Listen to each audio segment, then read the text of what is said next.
예수님께서 유대 땅에 오셨을 때에 유대 사람들은 예수님을 환영하지 않았습니다. 예수님께서 태어나실 때에도 유대 사람들은 예수님께서 태어나실 수 있는 방 한 칸도 내어주지 않았습니다. 예수님께서 공생의 사역을 하실 때에도 많은 사람들이 따라다녔지만 참 많은 사람들이 예수님을 미워하고 시기하고 질투하였습니다. 그리고 마침내 예수님을 십자가에 못 박으라고 소리치고 예수님을 십자가에 죽게 하였습니다. 그런데 유대 땅에는 그런 사람들만 있었던 것은 아닙니다. 예수님을 사랑하였고 예수님을 위하여서 살았던 많은 사람들이 있었습니다. 그 중에 어떤 사람들은 자신의 물질로 예수님과 제 아들을 섬겼습니다. 또 어떤 사람들은 예수님을 자신의 집에 초대하였고 또 예수님께 귀한 식사를 대접하고 또 잠자리도 제공을 하였습니다. 또 여인들은 예수님께서 십자가에 죽으시는 현장까지 따라갔습니다. 그리고 예수님께서 묻힌 무덤까지도 찾아갔던 것입니다. 이처럼 예수님을 미워하고 시기하고 십자가에 죽게 한 사람들도 있었지만 예수님을 사랑하고 예수님께 헌신하였고 예수님을 섬기는 사람들이 있었습니다.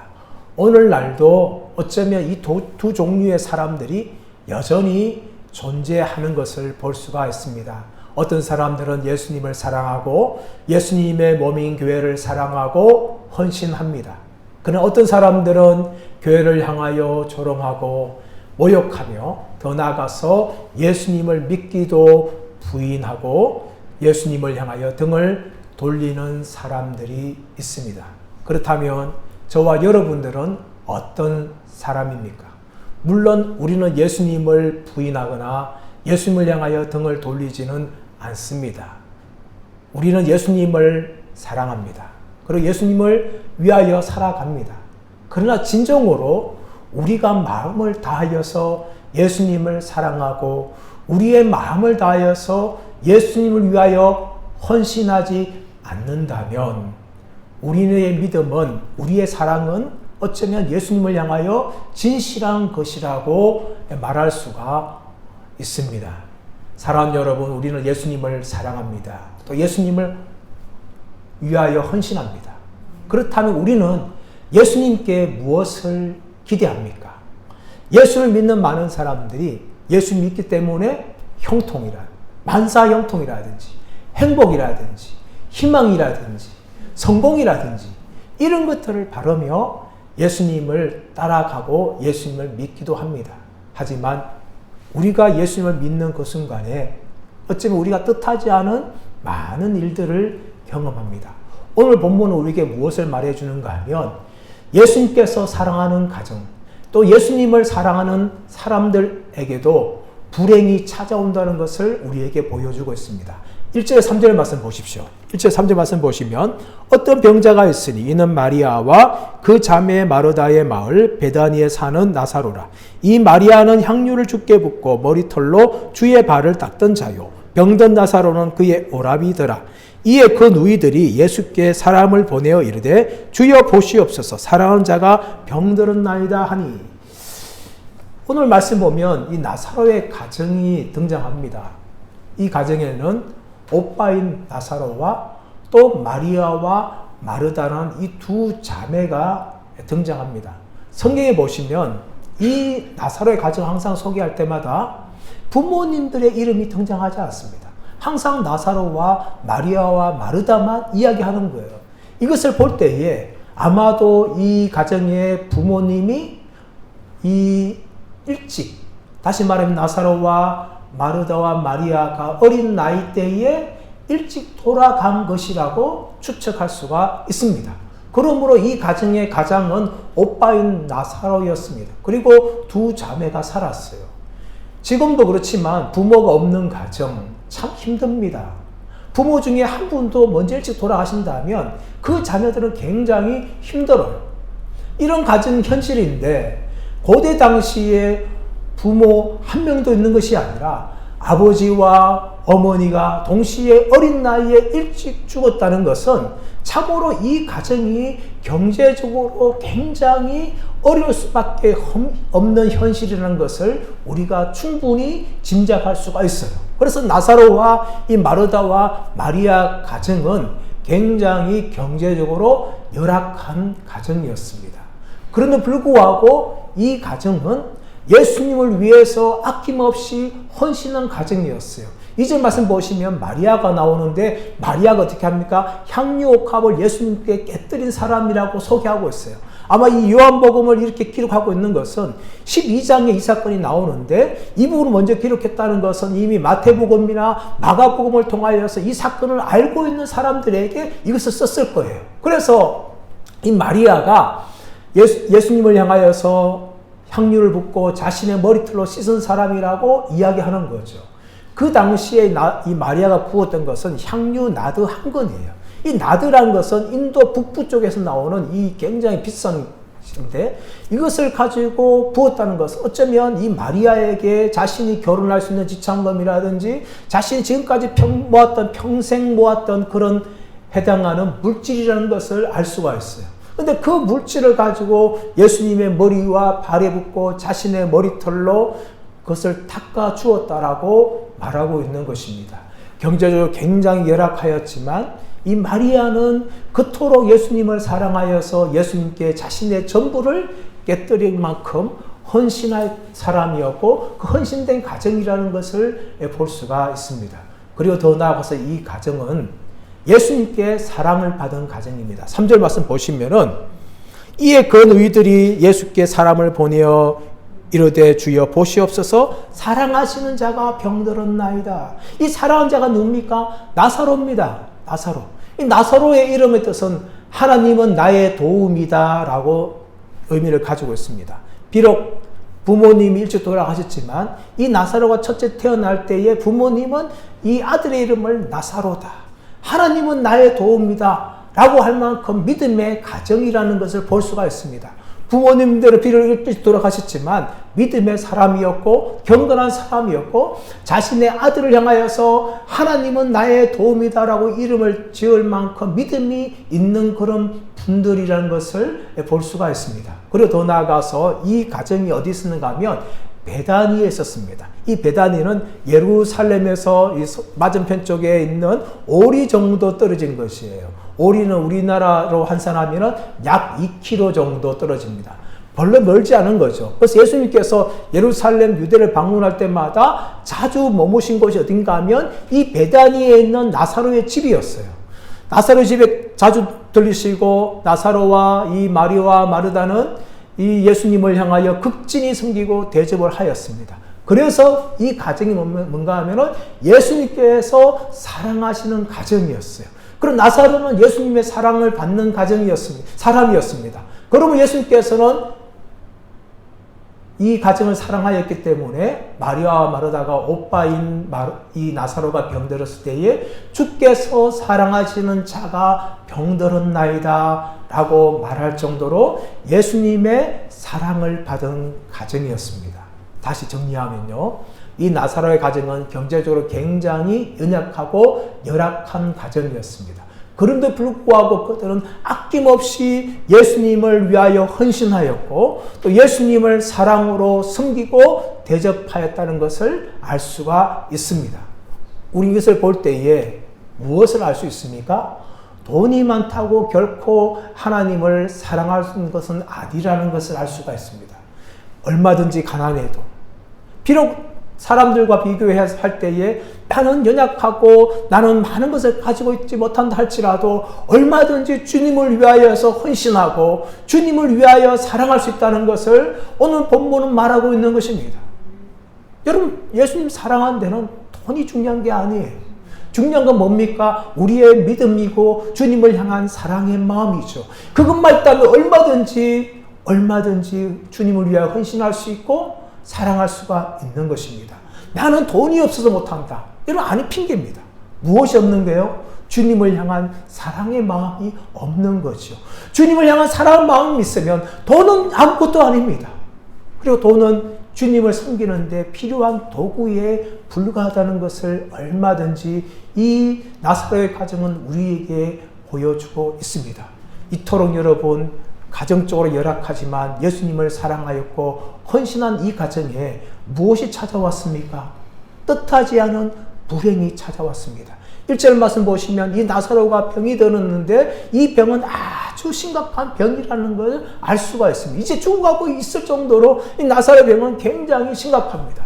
여러분 부모님도 없고 오빠인 나사로밖에 없는 그 가정에 이 마르다와 마리아에게 오빠마저 죽는다면 어떻게 될까요? 상상조차 할 수 없을 만큼 비참한 가정이 될 수밖에 없는 것입니다. 부모님도 계신다면 오빠가 죽더라도 문제가 없는데 부모님이 역할을 하고 있는 이 오빠마저도 죽고 만다면 이 마리아와 마르다에게는 엄청난 큰 상처와 아픔이 되는 거죠. 그런데 이 오빠가 죽을 수 있는 그런 심각한 병에 들었다는 것입니다. 사랑 여러분, 우리가 예수를 믿다 보면 우리도 이런 일을 종종 당합니다. 예수님을 잘 믿는데, 예수님을 뜨겁게 사랑하는데 우리가 뜻하지 않은 문제들이 참 많이 찾아와요. 열심히 다니던 직장 하루아침에 직장에서 퇴직을 당하기도 합니다. 믿었던 사람들에게 정말 사기를 당하고 배신을 당하여서 완전히 쫄딱 망하는 경우도 있습니다. 또한 몇 해 동안 취직을 하려고 열심히 시험 준비하고 노력하지만 1년, 2년, 3년, 4년 지나도록 시험에 합격하지 못하는 경우도 있습니다. 또 나사로처럼 이 뜻하지 않은 병들이 얼마나 찾아옵니까? 성도들 가정 보면 참 아픈 가정들이 많고 또 갑자기 암이 찾아와서 몇 개월 살지 못하고 죽는 그런 분들도 얼마나 많습니까? 또한 아내 몰래, 남편 몰래 바람이 나서 가정이 깨지는 그런 가정도 있습니다. 이것이 예수 믿는 가정들이라는 참 불행이에요, 여러분. 이런 불행을 당할 때에 우리는 어떻게 반응합니까? 하나님, 어떻게 내가 하나님을 이토록 사랑하고 이렇게 예수 잘 믿을 발버둥 치는데 우리 가정에 왜 이런 고통이 생기게 하십니까? 우리는 그렇게 반응할 수가 있습니다. 그렇다면 여러분, 왜 우리 이런 믿음의 가정에 이런 불행이 찾아오고 이런 고통이 찾아옵니까? 저는 목사로서 여기에 답을 드릴 수가 없습니다. 물론 전체에 보았을 때에 우리 인간에게 불행이 찾아오고 고통이 찾아오고 죽음이 찾아온 것은 아담과 하와의 범죄입니다. 아담과 하와가 범죄하지 않았다면, 하나님 말씀에 순종하였다면 인간에게 죽음도 찾아오지 않았고 이렇게 눈물 흘린 또 고통과 슬픔도 없었을 것입니다. 그러나 아담과 하와의 범죄로 인하여 인간은 죽음을 맞아야 됐고 질병도 찾아야 됐고 삶의 여러 가지 어려움도 만나야 하는 그런 존재가 되고 말았습니다. 그래도 불구하고 우리 믿음의 성도들 각자 가정에 찾아오는 불행에 대해서 목사인 저는 답을 다 드릴 수가 없어요. 그러나 여러분, 중요한 건 뭡니까? 우리가 그 불행에 대해서, 고통에 대해서, 아픔에 대해서 이유를 찾을 것이 아니라 중요한 것은 우리가 그것에 대해서 어떻게 반응을 할 것인가 하는 것입니다. 여러분, 이유는 우리 찾을 수가 없어요. 삶에 많은 문제가 찾아올 때 왜 이런 일이 나한테 발생했을까? 아무리 찾아도 저와 여러분은 답을 찾지 못합니다. 중요한 건 뭡니까? 이런 고난이 찾아오고 내가 예상치 못한 불행이 찾아올 때에 우리는 어떻게 그것을 향하여 믿음으로 대처할 것인가? 이것이 바로 중요한 것입니다. 1874년도 미국 시카고에 호라티오 스패포드라는 변호사가 있었습니다. 단란한 가정이었습니다. 아내와 그리고 4명의 자녀가 있었어요. 행복한 시간들을 보냈습니다. 그런데 이 시카고에 큰 불이 났죠. 시카고 대화재. 이 스패포드 변호사가 다녔던 무디 교회도 불이 탔어요. 또 이 스패포드 집도 불타버렸습니다. 얼마나 낙심하는지 몰라요.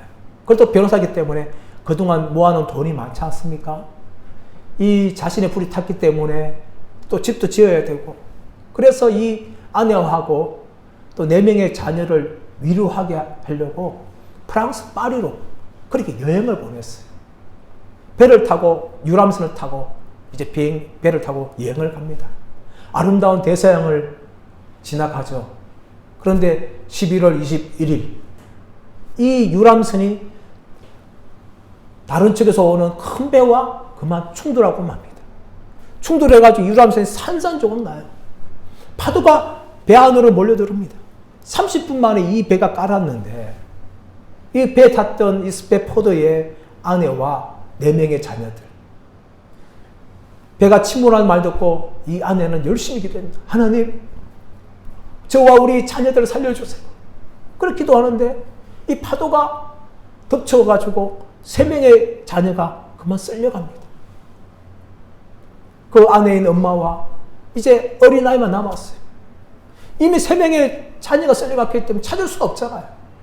그래서 이 남은 한 명의 아이라도 지키려고 꽉 껴안았어요. 그러니까 파도가 오늘 치니까 이 정신을 잃어버리는 거죠. 그리고 안고 있던 그 아이를 놓치고 말았어요. 그 막내 아이마저도 파도에 휩쓸려 간 거예요. 그리고 이 파도에 의해서 이 엄마조차도 휩쓸려 가는데 다행히도 다른 배의 선원들에게 구조를 받습니다.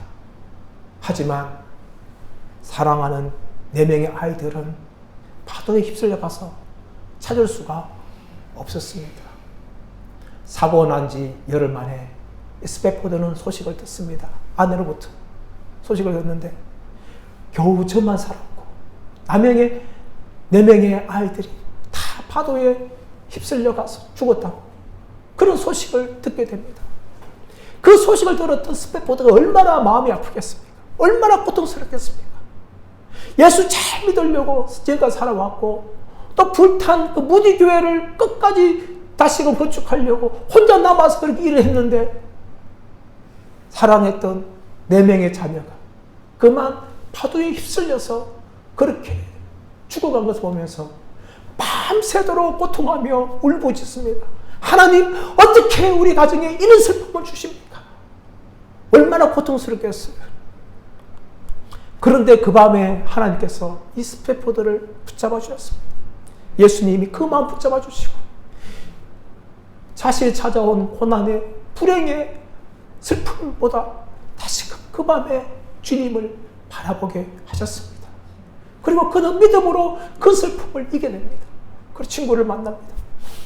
내가 주님을 신뢰한 데 있어서 나에게 어떤 고통이 찾아오더라도 내가 주님을 끝까지 신뢰한 게 있어서 얼마나 감사한지 모르겠다 하면서 그 친구에게 자신이 찾아온 큰 불행에도 끝까지 주님을 신뢰할 수 있었다고 그렇게 고백을 하였습니다. 그러면서 지었던 시가 있습니다. 그 시가 나중에 우리 예배 시간에 부를 건데 찬송가 413장입니다. 내 평생에 가는 길 순탄하여. 이 찬송을 이 호라티오 스페포드가 지으면서 노래를 하였던 것이죠. 우리 인생에 정말 뜻하지 않은 거센 파도와 같은 불행들이 몰아닥칩니다. 그때에 우리는 참 이유들을 찾으려 노력해요. 하나님, 나한테 왜 이런 일이 생겼습니까? 왜 이런 일이 발생했습니까? 하면서 이유를 찾으려고 하지만 여러분, 우리는 이유를 못 찾습니다. 중요한 것은 그 불행의 때에 우리가 어떻게 반응할 것인가. 많은 사람들이 이 불행이 찾아올 때에 주님을 원망하고 주님을 부인하고 주님을 떠나지 않습니까? 그런 사람들이 얼마나 많습니까? 그러나 진짜 믿는 사람들은 불행이 찾아올 때에 그 불행의 순간에도 힘들고 아프고 고통스럽지만 끝까지 주님을 바라보고 주님을 신뢰하는 거죠. 괴로울 때 주님의 얼굴 보라. 고통당하는 그 순간에 주님을 붙잡아라. 주님의 피로소를 붙잡아라. 여러분, 그것이 저와 여러분의 믿음이 되어야 될 줄 믿습니다. 아무리 우리가 예수님을 사랑한다 하더라도 우리 인생에는 온갖 불행이 끊임없이 찾아옵니다. 그때 여러분, 이유를 찾으려고 하지 마십시오. 찾아오는 불행 앞에서 내가 흔들리지 않고 끝까지 믿음을 지키며 주님을 바라보고 주님을 신뢰하는 그런 믿음의 사람이 되기를 예수님의 이름으로 축원합니다. 두 번째, 예수님께서는 우리와 생각과 달리 지체하는 것을 볼 수가 있습니다. 마르다와 마리아는 오빠가 병들었을 때 예수님께 급히 사람을 보냅니다. 예수님, 사랑하는 자가 병들었나이다. 심각한 병들었다고 이야기하고 있죠. 그만큼 간절하게 호소할 정도로 예수님에게 부탁을 하는 겁니다. 빨리 와서 오빠를 고쳐주세요. 그렇게 부탁을 하지만 예수님께서는 오히려 이틀이나 더 머뭅니다. 예수님께서 머무신 장소는 지금 세례 요한이 세례를 준 장소예요. 그 장소에서 이 베다니까지는 130km입니다. 남자가 아무리 빨리 걸어가도 그 당시에 교통이 이게 길이 안 좋기 때문에 적어도 나흘은 지나야 도착할 수 있는 길이에요. 그렇다면 예수님께서 빨리 가셔야 되는데 오히려 이틀 동안 그곳에 더 머뭅니다. 그리고 난 후에 나사로가 죽은 지 나흘째 되어서야 그 베다니에 도착을 했어요. 아무리 빨리 간다 할지라도 예수님이 가셔도 이미 나사로는 죽은 지 이틀이 되었을 거예요. 그러나 예수님께서는 나사로가 완전히 죽고 그 시신이 완전히 부패할 정도가 된 나흘째가 되어서 예수님께서는 가셨다는 것이죠. 하지만 여러분, 예수님께서는요, 가시지 않고도 예수님 계신 곳에서 명령만 하시면 나사로가 살아날 수 있는 분이신 줄 믿습니다. 얼마든지 그렇게 할 수 있으세요. 왕의 신하를 그렇게 고치지 않았습니까? 하지만 예수님께서는 이 사랑하는 자가 병들었단 말을 듣고 말씀으로 명령하거나 아니면 급히 가서 고치거나 그렇게 하지 않으셨어요. 예수님이 급히 간다 하면 하나님이시기 때문에 뭐 하루라도 가지 않겠습니까? 그러나 예수님께서는 하나님의 능력을 전혀 사용하지 않으시고 나사로가 죽도록 내버려 두셨고 나사로가 죽은 지 나흘이 되어서 그 시체가 완전히 썩어 들어가고 있는 그 순간에 예수님께서 그곳에 도착을 하신 것입니다. 왜 그랬을까요, 여러분? 여기는 적어도 두 가지 이유가 있습니다. 4절 말씀 보시면 하나님의 영광을 나타냅니다. 하나님의 영광을 나타내기 위함이라고 말씀하세요. 근데 15절 말씀 보시면 무엇이 나오는가 하면 15절 보시면 이는 너희로 믿게 하려 함이라. 여러분, 유대인들은요 어떤 생각을 했는가 하면은 사람이 죽으면 3일 정도 안에는 그 영혼이 다시금 돌아와서 살아날 수 있다 하는 생각을 했어요. 그래서 3일째는 언제 살아날 수 있는 거예요. 그런데 예수님께서는 나사로가 완전히 죽었다라고 인정할 수 있는 나흘째에 도착해서 살리심을 통하여 예수님께서 하나님의 아들의 능력을 가진 분이라는 것을 사람들로 하여금 보여주고 그들로 하여금 믿게 하기를 원했다는 것입니다.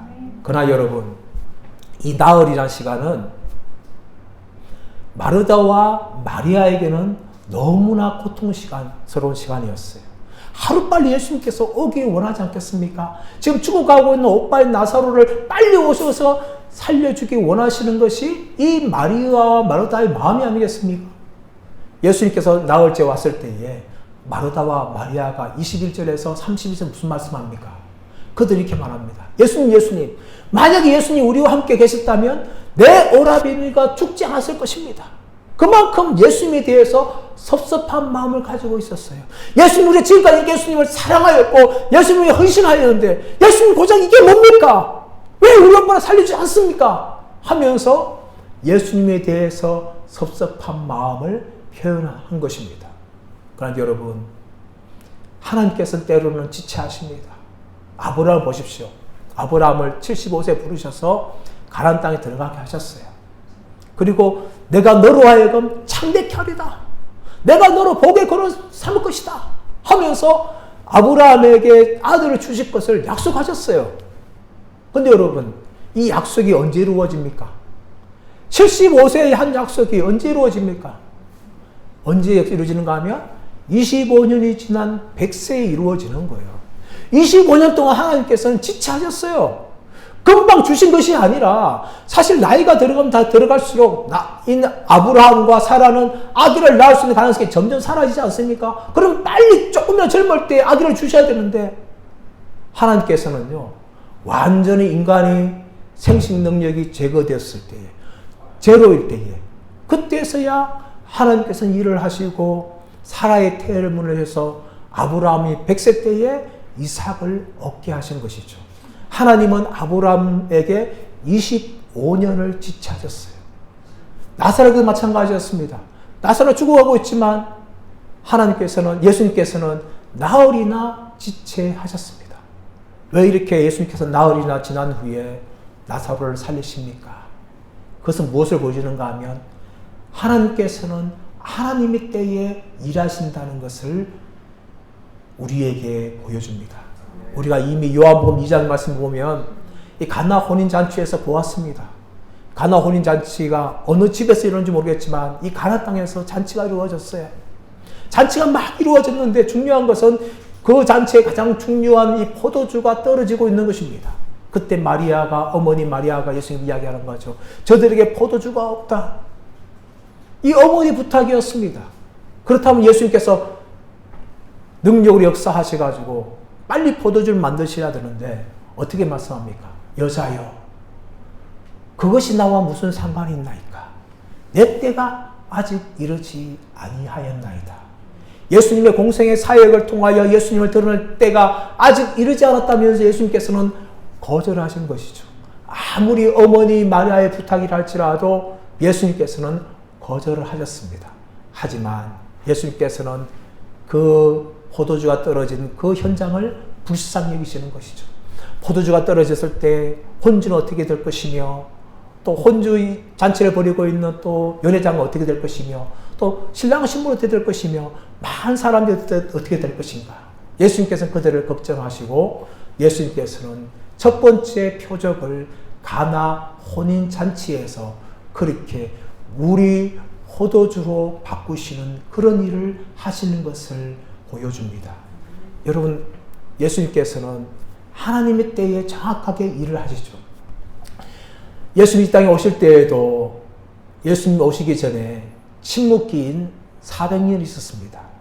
말라기 선지자 이후로 세례 요한이 등장하여서 하나님의 계시의 말씀을 선포하기 전까지 400년 동안 하나님께서는 침묵을 지키셨어요. 어떤 말씀도 하지 않으셨습니다. 그리고 이 400년이 어떻게 끝납니까? 하나님께서 예수님을 여자의 몸에서 태어나게 하심으로 이 400년을 끝나게 하시는 것입니다. 400년이 얼마나 긴 시간입니까? 하지만 하나님께서는 이 400년 동안 철저하게 침묵을 하시고 이 400년이 찼을 때에 예수님을 여인인 마리아의 몸에서 태어나게 하셨습니다. 그것뿐만 아니라 예수님께서는 공생의 사역도 30살에 시작하였습니다. 그 당시에 30살이면 참 그래도 나이가 든 나이입니다. 지금 30살 하면 뭐 요즘에 결혼도 30살 안 하지 않습니까? 그런데 이 30살 하면은 어른 중에 어른이에요. 고대 당시에 조선나라, 우리나라 시대만 하더라도 평균 나이가 30대 후반이었습니다. 그러니까 30살이라는 것은 굉장히 나이만 든 거죠. 이미 인생의 전성기를 지나고 있는 거예요. 그런데 예수님께서는 좀 더 젊은 20대 초반이나 20대 중반에 공생의 사역을 시작한 것이 아니라 30살까지 예수님께서는 기다리셨어요. 그리고 30살이 되어서야 예수님께서는 비록 회개하라 천국이 가까웠느니라 하시면서 이 공생의 사역을 시작하신 것이죠. 이것은 무엇을 보여주려는 것입니까? 하나님께서 일하실 때는 우리의 때가 아니라 하나님의 때에 일하신다는 것을 우리에게 보여주고 있는 것입니다. 우리가 아무리 조급하다 할지라도, 우리가 아무리 간절하다 할지라도 하나님께서는 하나님의 때에 우리 가운데 일하신다는 것을 우리는 믿어야 될 줄 믿습니다. 그것뿐만 아니라 하나님께서 필요하신 때에 개입을 하시고 일하십니다. 사도행전 12장 말씀 가보시면 헤롯 왕이 사도 야고보를 칼로 죽입니다. 그리고 사도 베드로마저 참수하려고 하는데 마침 6월절 기간이었어요. 무교절 기간이 있기 때문에 무교절 끝날 때에 죽이려고 준비하고 있죠. 교회는 베드로를 위하여 간절히 기도하였습니다. 하나님, 이 사도 야고보마저 죽었습니다. 이제 베드로 잡혔습니다. 하나님 살려주세요. 베드로마저 죽으면 어떻게 합니까? 하면서 교회는 간절하게 기도합니다. 하나님께서 이 베드로를 언제 구하실까요? 구하는 타이밍이 언젠가 하면은 헤롯이 베드로를 참수하기 바로 전날에 천사를 보내서 베드로를 구해내시죠. 근데 놀라운 건 뭔가 하면은 베드로가 자기가 분명히 내일이면 죽어야 되는 것을 알고 있는데 베드로가 어떻게 되었습니까? 깊은 잠에 들어갔어요. 깊은 잠에. 그래서 천사가 이 베드로의 옆구리를 발로 팍 차서 깨워야 될 만큼 베드로는 깊은 잠에 들었다는 거예요. 이것은 무엇을 보여줍니까? 베드로의 배짱이 대단한 걸 보여줍니까? 물론 그럴 수도 있을 겁니다. 하지만 베드로의 믿음이라는 걸 할 수 있어요. 하나님께서는 나를 구해주실 것이다. 그런데 그 타이밍이 언제였습니까? 베드로가 참수 당하기 바로 전날. 무교절이 일주일 기간인데 일주일 중에 하나님께 일하지 아니하시고 베드로가 참수당하기 바로 전날에 천사를 보내서 베드로를 구해 주신 것을 우리에게 보여주는 것입니다. 여러분, 하나님께서 언제 일하십니까? 하나님께서 필요한 때에 정확하게 우리 가운데 일하시죠. 그러므로 우리에게 찾아오는 위기는 우리에게 위기예요. 하지만 하나님 편에서는 하나님의 능력을 보여주실 기회인 줄 믿습니다. 우리에게 찾아오는 불행, 우리에게 찾아오는 슬픔, 고통, 너무나 힘들어요. 하지만 여러분, 그 불행마저도, 그 슬픔, 고통마저도 하나님께서는 그 가운데 함께 하시고 우리 가운데 일하신다는 것을 믿으시기를 간절히 바랍니다. 이스라엘 백성들이 출애굽할 때에 크게는 두 가지 장애물이 있었어요. 하나는 어떤 장애물인가 하면 이 바로의 강박함입니다. 하나님께서 모세를 보냅니다. 내 백성을 보내라. 그때 모세를 향하여 바로가 웃지 않습니까? 네가 뭔데 내 백성을 보내라 하면서 오히려 더 마음이 강팍해집니다. 점점 강팍해지죠. 근데 하나님께서는 이런 바로의 강팍함을 통하여 하나님께서 어떤 분이시냐, 다시 말하면 애굽의 많은 신들보다 위대하신 하나님이라는 것을 하나님께서는 보여줍니다. 바로가 강팍할 때에 하나님께서는 재앙들을 보내시죠. 수많은 재앙들을 보냅니다. 마지막 10번째 중에 9번째가 뭡니까? 흑암의 재앙. 이 흑암의 재앙은 뭔가 하면은 이 애굽에서 가장 높이 섬겼던 태양신 라를 완전히 제압하는 사건이에요. 앞에 있는 모든 이 재앙들도 이 애굽의 신들과 관련되어 있어요. 깨구리도 그렇고 날강도 그렇고 다 애굽의 신들이에요. 그 신들을 심판하심을 통하여 그 모든 신들이 아무것도 아니라는 걸 보여주신 후에 9번째 재앙을 통하여 흑암을 애굽 땅 전역에 비침을 통하여 태양을 캄캄하게 하지 않습니까? 그 태양신을 하나님께서 무기력시하고 심판하신 걸 보여줍니다. 그리고 10번째 재앙, 죽음의 그림자를 지나감을 통하여서 직접 바로를 치지 않습니까? 바로는 태양신의 아들이라고 또 자신 신이라고 이야기한 존재였습니다. 근데 하나님께서는 그 태양신의 아들이고 또 자신 신이라고 이야기하고 있는 그 바로의 장자를 침을 통하여 바로의 강박함을 완전히 무너뜨리지 않습니까? 바로가 그래서 두 손을 들고 이스라엘 백성들을 내보내게 되는 겁니다. 또 한 가지 장애물은 뭡니까? 바로 홍해 장애물이었습니다. 이스라엘 백성들이 출애굽을 합니다. 가나안 땅 들어가려고 하는데 무엇이 기다리고 있습니까? 홍해가 기다리고 있어요. 뒤에는 애굽의 군사들이 쫓아오고 있습니다. 정말 풍전등화의 위기예요. 어떻게 할 수 없는 절천절명의 위기였습니다. 이럴 때 하나님께서 모세를 향하여 지팡이를 들어라. 그 모세가 지팡이 들 때 홍해가 갈라지지 않습니까? 홍해가 갈라져서 무려 200만이나 되는 어린아이 다 포함해서 또 가축까지 있는 그 대군인 이스라엘 백성들이 그 홍해를 건너게 되죠. 그럼 뒤쫓아오는 애굽의 군사들이 그 홍해에 완전히 수장되는 것을 성경은 보여줍니다. 이걸 통하여 하나님께서는 하나님 대신 하나님의 능력을 보여줍니다. 만약에 바로가 강팍하지 않고 처음부터 그냥 순직하게 보내줬다면 하나님께서 하나님의 능력을 보여줄 기회를 잃어버리는 거예요. 또 만약에 홍해가 없다면, 홍해 없이 그냥 이스라엘 백성들이 그냥 잘 건너갈 수 있었으면 하나님의 능력을 보여줄 수 있는 기회가 없는 것이었습니다. 그러나 바로의 강팍함과 그리고 홍해가 있었기 때문에 무엇을 보여주십니까? 하나님이 어떤 분이라는지, 하나님께서 이스라엘 백성 가운데 어떤 일을 행하시는 분인지를 이스라엘 백성들에게, 오늘날 우리들에게 그렇게 보여주고 있는 것입니다. 그러므로 성도들이 찾아오는 불행과 고통과 슬픔은 우리에겐 위기고 아픔이지만 하나님께서 일할 수 있는 기회인 줄 믿습니다. 우리는 믿음으로 그것을 바라봐야 될 줄 믿습니다. 이제 말씀의 결론을 맺기를 원합니다. 예수를 잘 믿는 사람이라 할지라도, 또 예수님을 그렇게 사랑하는 가정이라 할지라도 이 땅의 불행과 고통은 피해가지 않습니다. 우리 이 땅 삶을 살아가면서 천국에 들어갈 때까지 수많은 환난을 당해야 합니다. 이것은 어쩌면 오늘날 우리 성도들, 지금까지 살아온 모든 성도들이 당한 그런 모든 숙명이었습니다. 앞으로 살아갈 때에도 우리는 이 땅에서 참 많은 고난과 불행을 당할 것입니다.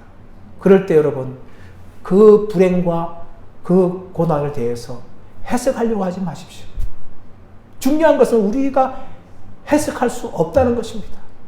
우리가 해야 할 것은 무엇인가 하면 우리에게 찾아오는 불행과 슬픔과 아픔에 대해서 우리가 어떻게 믿음으로 반응하며 믿음으로 살아갈 것인가.